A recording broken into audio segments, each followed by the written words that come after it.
Hello, and welcome to Show Me History. I'm your host, Amy Blankenship. In the mid-1950s, the only professional sports team in St. Louis was the Cardinals baseball franchise, and they were not doing all that great. The people of St. Louis were ready for another team. Enter the NBA's Hawks. Winning a championship during their time in St. Louis, the Hawks lost attention when St. Louis gained the Cardinals football team and the Blues hockey team. The Hawks' last game in St. Louis was April 2, 1968. They would move to Atlanta, where the franchise remained today. The St. Louis Hawks basketball team got its start in Buffalo, New York. The franchise was formed by Lee Ferris and the Erie County American Legion in 1946. The Buffalo Bisons were members of the National Basketball League. Their first game was on November 8, 1946. Owned by Leo Ferris and Bob Kern, the team did not last long in New York. The team needed to draw at least 3,600 fans per game to break even on expenses. They were struggling to draw 1,000 people to each game. After 38 days and 13 games, the team moved to the Tri-City area of Davenport, Iowa, and Moline and Rock Island, Illinois. The team was rebranded the Tri-City Blackhawks. In 1949, the National Basketball League and the Basketball Association of America merged to form the National Basketball Association. The Tri-City Blackhawks were one of the 17 original teams. At this time, Bob Kern bought out Ferris to be the sole owner of the team for $3,000. The NBA wanted their teams in big cities, and the Tri-City area wasn't what they had in mind. So in 1951, the Blackhawks moved to Milwaukee, Wisconsin, and became the Hawks. The team didn't fare well in Milwaukee. They had 5 straight last-place standings. The NBA was not too thrilled and wanted Kern to do something about it. The Hawks were also not popular in their new city. Milwaukee had a new baseball team, the Braves, that took fans and attention away from basketball.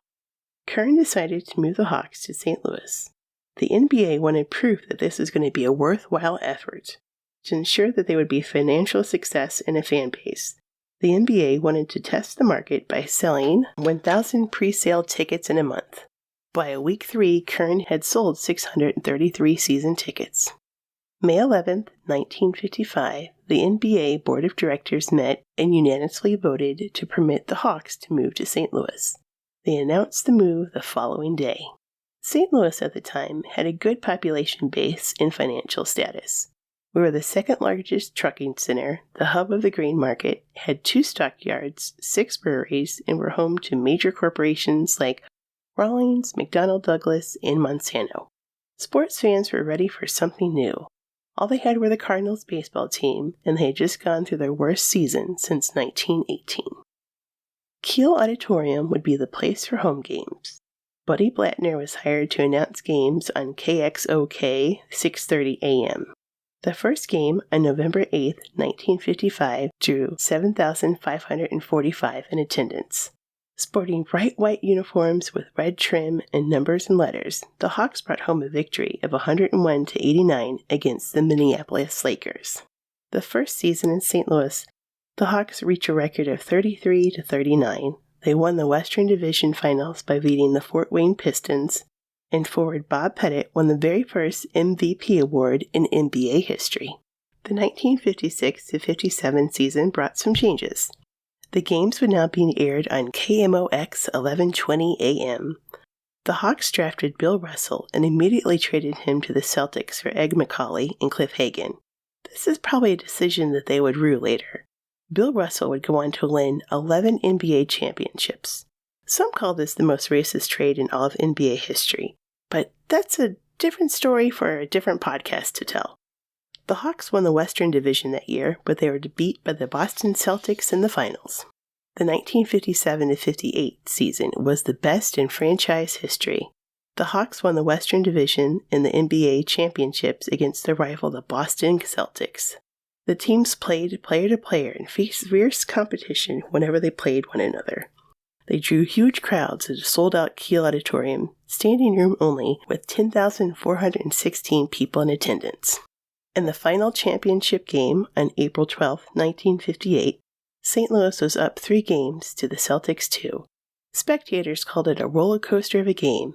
At halftime, the score was 57-52 Hawks. The Hawks matched the Celtics point for point throughout the game. The final point was made by Bob Pettit with 26 seconds left in the game. Final score, 110-109. An NBA championship victory for the Hawks. Bob Pettit scored 50 of those points on his own, an NBA record that still stands. Most points scored by an individual in a championship game.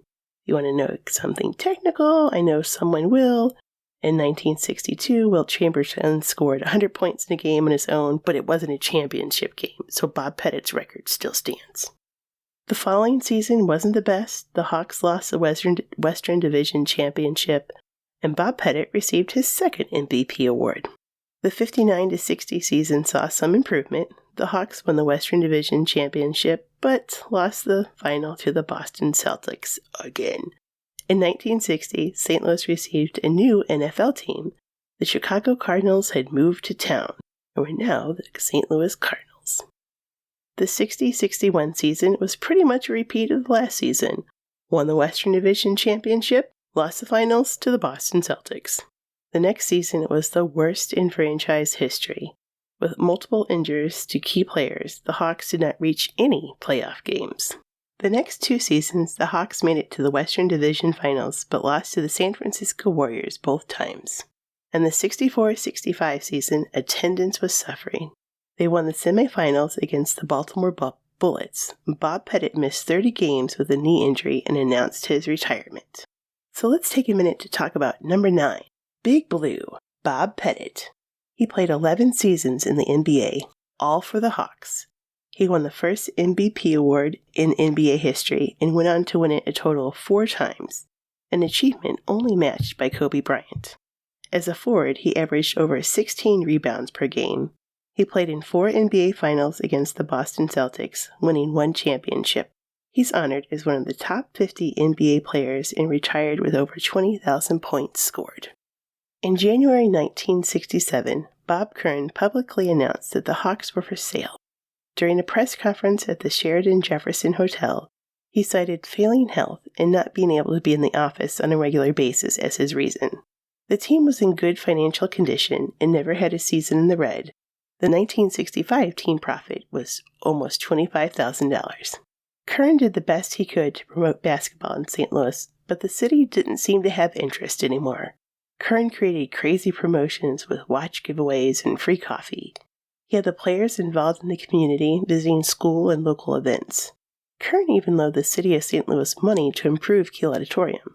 He lent $35,000 for new seats and to improve the flooring, and another $2,500 for a new scoreboard, plus funds to buy a new floor for Kiel and the arena. Kern didn't have intentions on the team moving, just changing owners. The first offer he received was from a group called the New Orleans Pro Basketball Association, headed by S.M. Downey Jr. They offered $3.8 million for the team, but retracted their offer. There was some St. Louis interest, but no official offers. The 67-68 season started with the team in St. Louis, and Kern still the owner. The team now had competition from fans from the new NHL team, the Blues, who played their first game on October 11, 1967.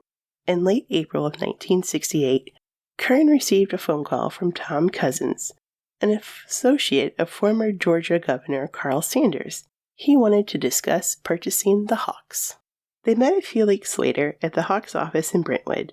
Kern didn't take the offer seriously. Atlanta didn't even have a basketball facility. Cousins called Kern again. He had secured a deal with Georgia Tech to play games on their campus until construction was complete on the new Omni, a new shopping center and arena complex. He offered $3.5 million to purchase the team. NBA owners voted in favor of the sale and the move of the Hawks. The official announcement was made on May 3, 1968. The reasons for the move and the sale are complicated, ranging from low attendance to an outdated venue to racism. Their success and popularity in St. Louis paved the way for the NFL Cardinals to move from Chicago to St. Louis and for the NHL to establish a new franchise team. These two teams that the Hawks helped bring to the city also led to the downfall of the Hawks. They had to compete with teams as far as fan base, media attention, city funding, you name it. The final season in St. Louis saw low game attendance. One could blame the venue on this. Kiel Auditorium only sat 10,000, and there was a scheduling conflict at Kiel. The team played on a court at Washington University's campus that only sat 6,000 people. The Hawks had to share Kiel with St. Louis University's basketball team. During the final season, the Hawks actually played 6 home games in Miami. St. Louis in the 1950s and 60s was very segregated. African American players on the other teams could not eat in the same restaurants or stay in the hotels as their white teammates. As more African American players joined the ranks of the Hawks, season ticket sales dropped. The team even received hate mail from some very belligerent fans. Another factor to consider is funding from the city. St. Louis was losing its population base during the 60s as more residents moved to the county. What money remained in the city's coffers went to supporting the new teams. All this being said, the Hawks moved to Atlanta in 1968 and have remained there. The St. Louis Sports Center, located in Afton, plans to create a Hawks Hall of Fame to honor our once pro basketball team. In the building lobby, they have numerous memorabilia on display. They even have the old basketball court used by the Hawks from the Kiel Auditorium. Refinished, it features the Hawks logo center court with the names of the 1958 championship team along the edges. The Hawks were the third best team in NBA while in St. Louis. In 13 seasons, they had 10 conference titles, 553 wins, 6 division titles, made it to the NBA championship finals 4 times, won 1 NBA championship, had 10 coaches, 8 Hall of Fame players, and hosted the NBA's All-Star Game 3 times. They were the only team to beat a Bill Russell-led team in the NBA championships. Russell had won 11 of his 13 years in the league. The Hawks were the last pro basketball team to call St. Louis home. Thank you for joining me today. You can find me at showmehistorystl.com or on Twitter at showme_history and Facebook at showmehistorystl. Until next time, I'll see you in the loo.